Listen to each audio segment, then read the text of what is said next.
Misteri kematian perempuan di kamar hotel akhirnya terkuak. Vaksinasi jemput bola untuk penyandang disabilitas. Limbah pabrik penggilingan padi cemari lingkungan.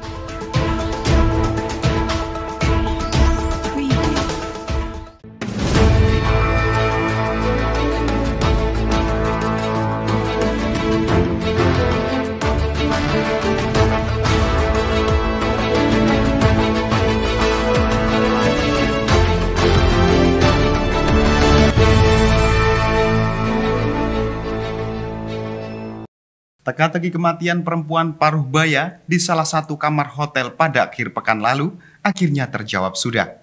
Diduga korban overdosis obat batuk cair melebihi dosis yang dicampurkan dengan minuman penambah stamina. Meskipun pihak keluarga menolak dilakukannya otopsi, polisi tidak menemukan tanda-tanda kekerasan ataupun penganiayaan pada jasad korban. Misteri kematian SM perempuan paruh baya yang ditemukan tewas terbujur kaku di dalam kamar hotel Asri Kecamatan Genteng Banyuwangi akhirnya terjawab sudah. Menurut pihak kepolisian, korban diduga overdosis obat batuk cair melebihi dosis yang dicampur minuman keras ataupun minuman penambah stamina. Dugaan tersebut diperkuat dengan pengakuan beberapa saksi yang sudah diperiksa oleh pihak kepolisian. Jika korban memiliki kebiasaan mencampur obat dengan minuman keras ataupun minuman penambah stamina. Meskipun sempat dibawa ke rumah sakit untuk keperluan otopsi, namun pihak keluarga memilih untuk menolak dilakukannya otopsi. Kapolsek Genteng Kompol Sudarmaji menuturkan, meskipun pihak kepolisian tidak bisa melakukan otopsi lantaran adanya penolakan dari pihak keluarga korban, polisi tidak menemukan adanya tanda-tanda kekerasan ataupun penganiayaan di jasad korban. Bukti tersebut diperkuat dengan posisi korban yang terkunci di dalam kamar, sehingga pihak hotel sampai menggunakan kunci cadangan untuk membuka kamar tersebut, sehingga polisi yakin tidak ada keterlibatan orang lain atas kematian korban. Dan menurut keterangan pihak keluarga, korban sendiri rutin minum obat-obatan tersebut lantaran sering mengeluh sakit kepala. Jadi kemarin setelah jenazah kita kirim ke rumah sakit, kemudian sampai di sana pihak keluarga tidak berkenan untuk dilakukan otopsi, mengingat keterangan dari tim olah TKP kita juga termasuk keterangan dari dokter diyakinkan tidak ada tanda-tanda kejahatan, tidak ada tanda-tanda kekerasan, sehingga keluarga menerima dan dikembalikan kepada keluarganya untuk dimakamkan. Kenapa kepolisian yakin bahwa itu tidak ada tanda-tanda kejahatan? Karena pintu kamar terkunci dari dalam, artinya yang kunci yang bersangkutan sendiri. Dan pihak hotel membukanya itu dengan kunci cadangan, sehingga dia yakin bahwa itu tidak ada keterlibatan orang lain. Kita periksa beberapa temannya itu yang mengatakan bahwa korban ini kebiasaannya minum obat batuk cair jenis tertentu ya, yang melebihi dosis. Kadang-kadang dicampur dengan arak, kadang-kadang dicampur dengan ratindeng, yang katanya menurut teman-temannya ini supaya agak play sedikit. Itu kebiasaan korban. Di samping itu juga ada tambahan dari keluarganya bahwa sering mengeluh kepada keluarganya bahwa dia itu punya penyakit pusing, yang sering-sering timbul pusing, dan dia minum obat tertentu yang untuk menghilangkan pusing, dan itu rutin dilakukan. Setelah menolak dilakukannya otopsi, korban langsung dibawa oleh pihak keluarga untuk dimakamkan. Keluarga sudah menerima dengan ikhlas kematian korban yang sempat menghebohkan jagat maya masyarakat Banyuwangi. Dari Banyuwangi, Jawa Timur, Eko Purwanto, Banyuwangi 1 TV, melaporkan. Pemerintah Kabupaten Banyuwangi terus genjot program vaksinasi di masyarakat.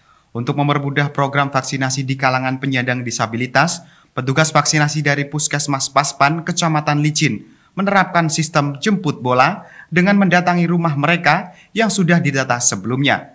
Dari data kecamatan setempat, sebanyak 103 orang penyandang disabilitas fisik dan mental akan menerima vaksinasi secara bertahap.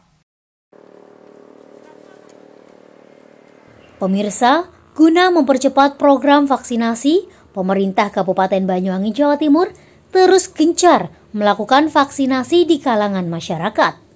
Tidak hanya masyarakat umum, para penyandang disabilitas fisik maupun mental juga diberikan layanan vaksinasi secara bertahap. Seperti yang dilakukan di Desa Rejosari, Kecamatan Gelaga, Banyuwangi pada Minggu siang. Untuk mempermudah program vaksinasi bagi penyandang disabilitas, petugas vaksinasi dari Puskesmas Paspan menerapkan sistem jemput bola dengan mendatangi satu persatu rumah penyandang disabilitas yang sudah didata sebelumnya. Layaknya vaksin pada umumnya, para penyandang disabilitas ini juga dilakukan pemeriksaan kesehatan, meliputi tes tensi darah, didata oleh petugas, dilakukan penyuntikan vaksinasi dan masa observasi. Vaksinasi jemput bola ini sudah dilakukan dalam 3 hari terakhir. Petugas vaksinasi juga didampingi oleh Babinsa dan Babin Kamtipmas serta Kepala Desa. Secara umum melaksanakan vaksinasi tidak ada kendala. Hanya saja, para petugas vaksinasi perlu memberikan pemahaman dan pendekatan khusus agar penyandang disabilitas mau melakukan vaksinasi. Hingga hari ini sudah ada 30 orang penyandang disabilitas di wilayah Kecamatan Gelagah yang sudah mendapatkan suntikan vaksin COVID-19 jenis Sinopharm. Layanan vaksinasi jemput bola bagi penyandang disabilitas ini akan terus dilakukan secara bertahap.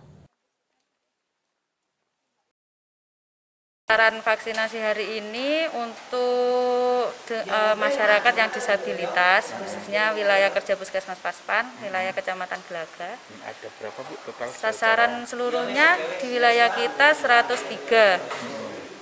Sudah berjalan dari hari mulai kemarin, hari ini kita sekitar ada 6 sasaran masyarakat yang tervaksin. Untuk metodenya vaksinasi dengan masyarakat khusus tersebut, kita jemput bola ke rumahnya, kita vaksin ke rumahnya, kita datangi satu persatu, door to door, datang ke rumahnya.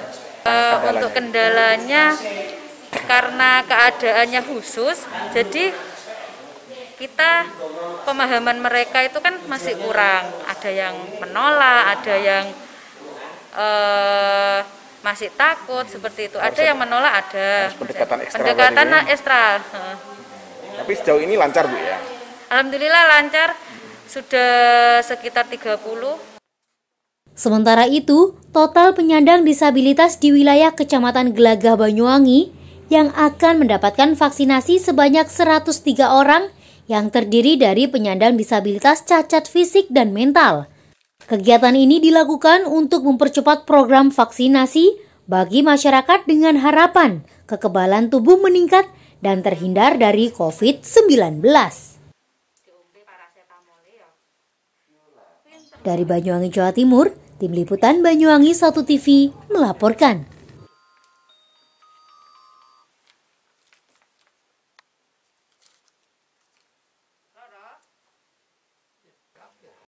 Sejumlah warga yang tinggal di Dusun Salam Rejo, Desa Tulung Rejo, Kecamatan Glenmore, Banyuwangi, mengaku resah. Pasalnya pabrik penggilingan padi yang beroperasi di wilayahnya mengeluarkan limbah abu mirip abu vulkanik gunung berapi. Sejumlah tanaman dan rumah warga kerap diselimuti limbah abu hingga setebal 1 cm. Baik pemirsa, informasi berikut sekaligus menutup perjumpaan kita pada hari ini. Anda dapat menyimak informasi tadi melalui akun sosial media Banyuwangi 1 TV. Saya Haryadi mewakili kerabat kerja yang bertugas pamit undur diri dari hadapan Anda. Tetap jaga kesehatan, terima kasih dan sampai jumpa. Aktivitas pabrik penggilingan padi yang berada di depan stasiun Sumber Wadung ini belakangan sering meresahkan warga. Pasalnya abu bekas pembakaran sejumlah derai yang digunakan menghujani perumahan penduduk sekitar hingga radius puluhan meter. Selain letaknya yang berada di kawasan pemukiman padat penduduk, keadaan tersebut diperparah dengan aktivitas pabrik yang beroperasi siang dan malam. Anehnya abu yang dikeluarkan mirip dengan abu vulkanik dari letusan gunung berapi yang memiliki ketebalan hingga 1 cm bahkan lebih jika sudah menumpuk di lantai maupun teras rumah warga. Selain mengotori rumah warga, tanaman palawija yang sengaja diberdayakan untuk tambahan penghasilan warga juga tak luput dari dampak abu tersebut. Dan warga khawatir tanaman miliknya bisa gagal panen. Hal ini juga dikhawatirkan bisa berdampak buruk bagi kesehatan warga sekitar. Namun protes yang dilayangkan warga sejak tahun 2018, baik tertulis maupun non tertulis, hanya menjadi angin lalu. Pemilik terkesan tidak mengindahkan tuntutan warga, hanya beberapa kali pemilik mau memperbaiki fasilitas pembuangannya, itu pun setelah ada infeksi dari petugas terkait. Menurut Ketua RW setempat, sebagai kompensasi lantaran imbas yang ditimbulkan, pihak pabrik hanya memberikan dispensasi berupa biskuit kalengan dan juga sirup, itu pun hanya setahun sekali. Pihaknya pun sampai saat ini tidak pernah dilibatkan terkait perizinan maupun AMDAL saat pabrik penggilingan tersebut beralih fungsi dari skala kecil ke skala besar.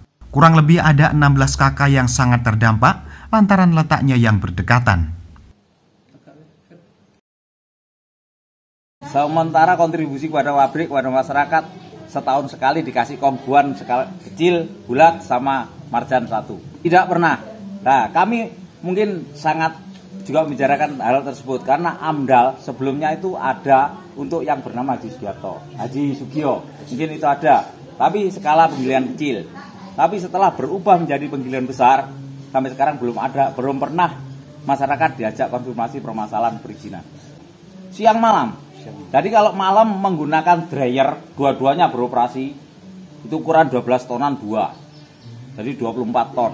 Nah yang berdampak itu yang pakai sekam, tungku yang pakai sekam. Jadi abunya sampai kemana-mana. Lingkungan sini ini kurang lebih 16 KK kalau nggak salah yang terdampak, yang sangat terdampak. Warga akan terus melayangkan protes sampai pemilik pabrik merespon tuntutan mereka. Selain itu, perwakilan sejumlah warga juga meminta kepada pemerintah setempat untuk diberikan fasilitas mediasi dengan pemilik perusahaan agar tuntutannya bisa langsung didengarkan. Dari Banyuwangi, Jawa Timur, Eko Purwanto, Banyuwangi 1 TV melaporkan.